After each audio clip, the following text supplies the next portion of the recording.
Welcome to Exploring the Way. I am Pastor Gwen, and I am so glad that you are here this week. This week, we are exploring Isaiah 40, which is a scripture reading that has been assigned to this upcoming Sunday. So for those of you who go to church online, this may connect for you with what's happening on Sunday. I'm doing something a little different this week. I'm not going to read a scripture reading at the front end. So if you want to read Isaiah 40, I think it's 1 through 8, you can go ahead and do that. I am going to read a bit of that scripture reading as part in my reflection. So I'm just going to dive right in.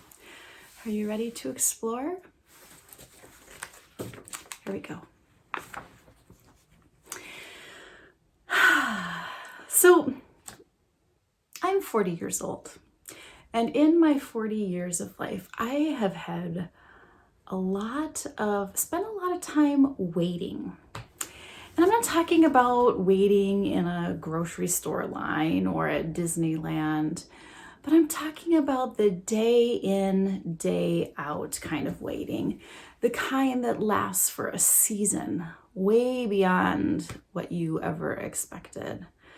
For me, it was waiting for my first call to a Lutheran congregation. I waited for 5.5 years, years that felt like traveling through a desert, thirsty for water. I felt all the feels during those days. Initially, I was glad actually for the change of pace, for the opportunity to catch my breath and to do a bunch of things on my list of things to do. And then I started to get a little impatient and then a little panicky. And then I was disbelieving that this could possibly be taking this long.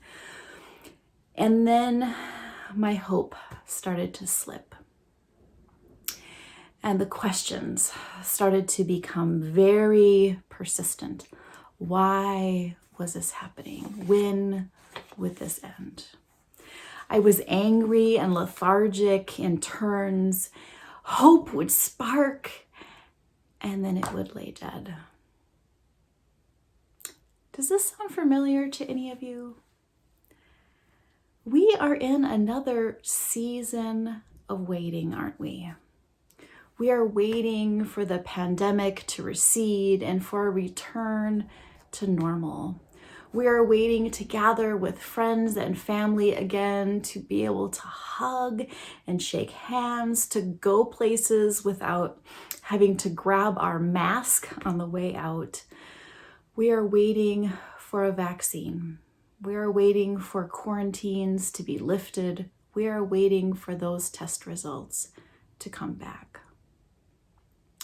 This is not a casual exercise in waiting. This is one that has us feeling all the feels and riding a roller coaster of emotion, alone and together.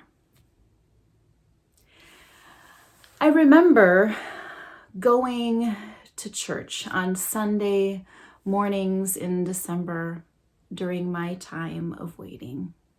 I would hear stories of biblical people who were waiting and grieving and trying to hold on to hope, and it hit so close to home.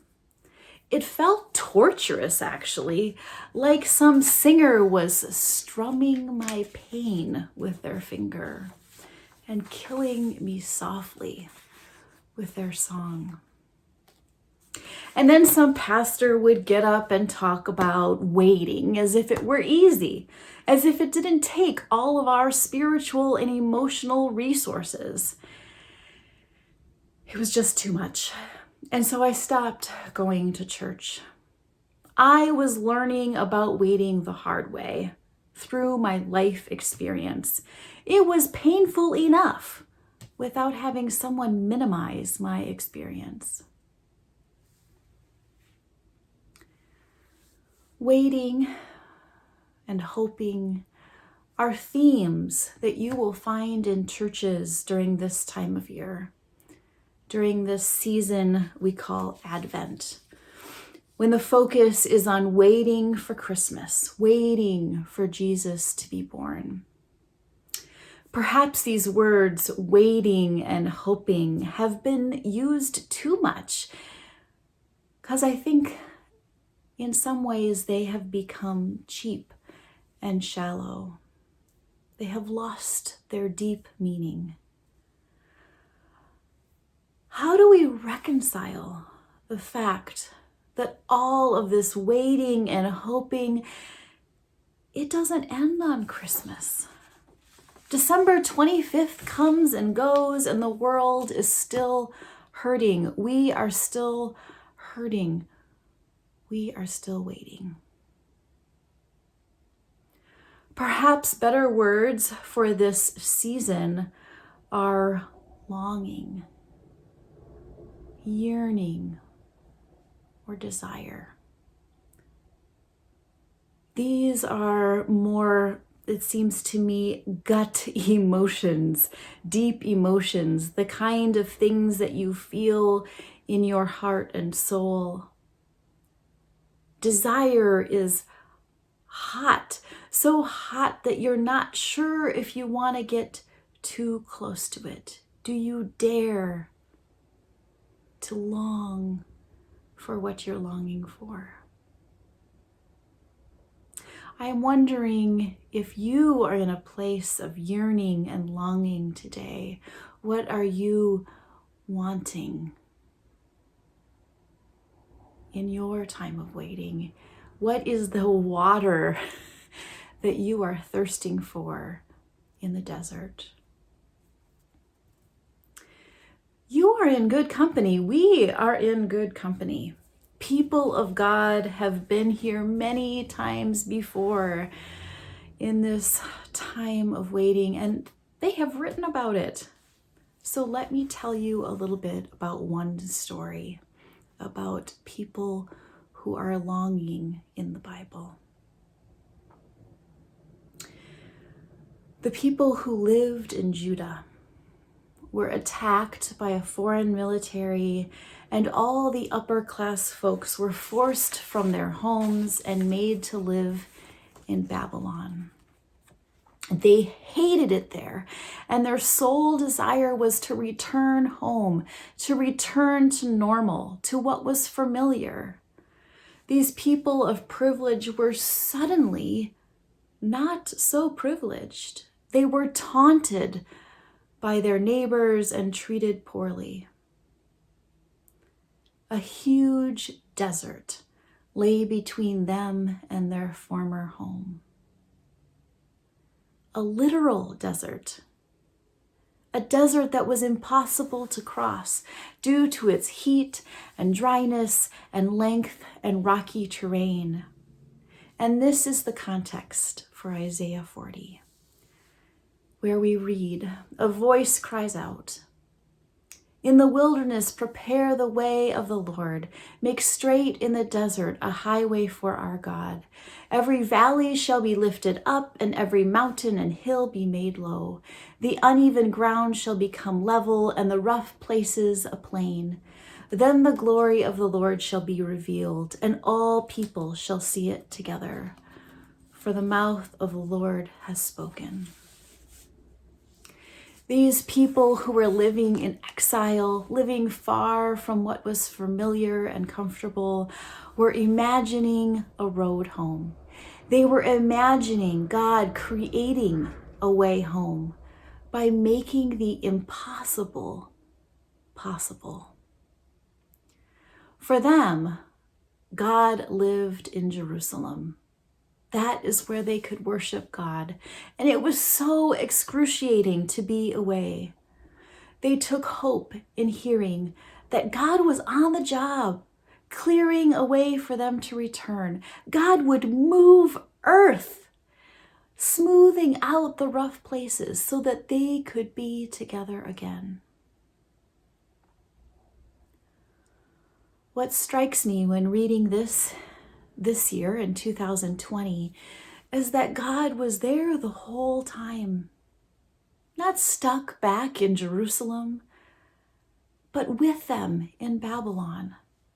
God was listening to their laments as they wept those bitter tears. God was sending them words of comfort through the prophet Isaiah as they wrestled with their despair. God was in their midst as they held on to this deep desire for their world to return to normal. God didn't take away their suffering, which is sometimes what we expect or hope for. God, make this hard thing go away. But God didn't take it away. But God was with them in it. God suffered with them. God wept with them. And God is suffering with us now. God is weeping with us now as the COVID numbers go up and up and up and the hospitals are full. God is waiting with us, waiting for things to be better. And yet we don't need to wait for God's presence because God is here. We don't have to cross a desert to find the home where God dwells. God is here. God is in the waiting. God is in the yearning. God is in the hoping. Thanks be to God.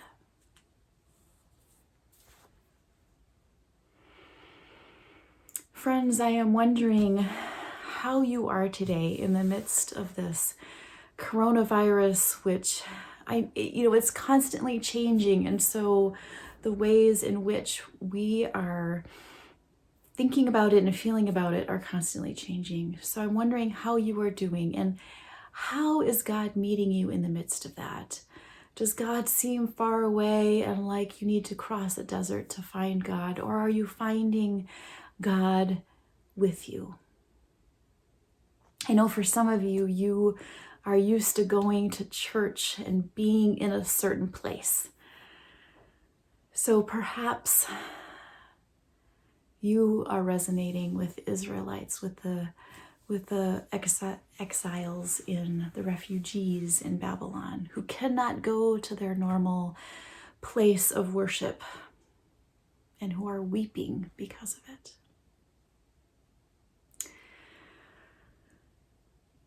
So today's Exploring the Way is a moment, hopefully a little oasis in what is a very unsettling time, a time in which our desires hang out and maybe aren't fulfilled as quickly as we'd like.